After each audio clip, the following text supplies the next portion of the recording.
Day 5 is about interfaces. The part 1 cared about was making everyday values and objects carry clearer meaning. I wanted interfaces to read like a real engineering decision instead of a neat TypeScript demo. That is a much better use of TypeScript than just adding syntax around values we still do not really understand.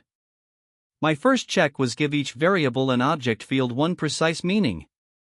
If that part is vague, the rest of the feature is usually vague too, because the team is already arguing about a shape that was never written down clearly. The second check was let narrowing or inference remove ambiguity instead of relying on comments. That is where the type system starts paying rent.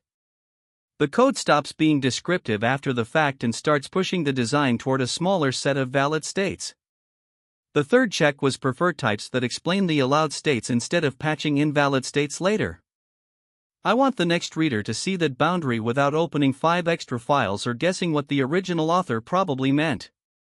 The first mistake I was watching for was using broad types because they feel flexible and then losing the real constraint. The second was assuming a value is present or narrowed without proving it in code. Those are common because they feel productive in the moment and expensive only later. When I like a TypeScript design, it is usually because the risky path got narrower. The implementation still has choices, but the dangerous assumptions are pinned down before they spread. If a teammate changed one field or one branch tomorrow, the type boundary should make that change safer to review, not harder to understand.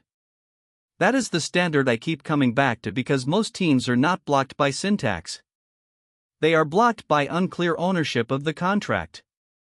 So the recap for day 5 is straightforward, making everyday values and objects carry clearer meaning. The practical checklist was give each variable and object field one precise meaning, let narrowing or inference remove ambiguity instead of relying on comments, and prefer types that explain the allowed states instead of patching invalid states later. When those are visible, refactors become calmer and reviews become more specific. The compiler is helpful here because it catches the disagreement while it is still cheap. Once the same misunderstanding is spread across handlers, components, or packages, the fix is rarely just one line.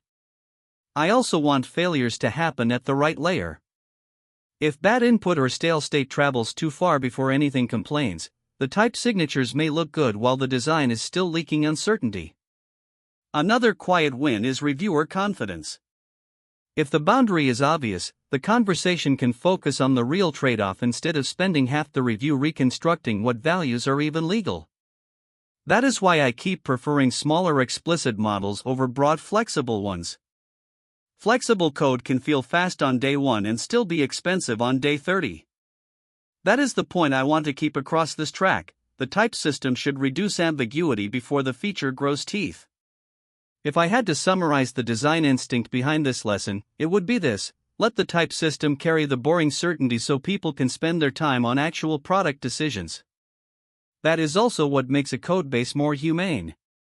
The next person should not need a meeting with the original author just to figure out which values are allowed to cross a boundary.